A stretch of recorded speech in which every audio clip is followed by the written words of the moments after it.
साथीहरू है हिजो रातिको हावाहुरीले हेर्नु त मेरो यहाँ जस्तो च्याते छ यहाँनिर यो ढुङ्गाहरू कहाँबाट आएको ठेगान छैन सबै मेरो जस्ता हेर्नु त यहाँ यस्तो भएछ अनि यहाँनिर माथि हेर्नु त कत्रो ढुङ्गा आएर बसेको कहाँबाट आयो ढुङ्गा मेरो घरको माथि छानामा अलिकति जस्तो त्यस्तो भएको छ बिहान त म हतार हतार गरेर काम गर्न गएँ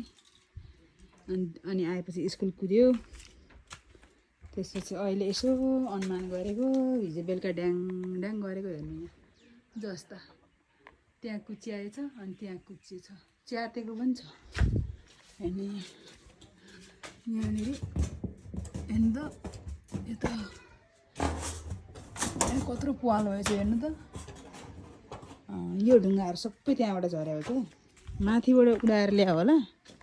माथिबाट उडाएर ल्यायो अनि त्यसपछि यहाँ आएर पछाएर कि हेर्नु त यस्तो बिजोग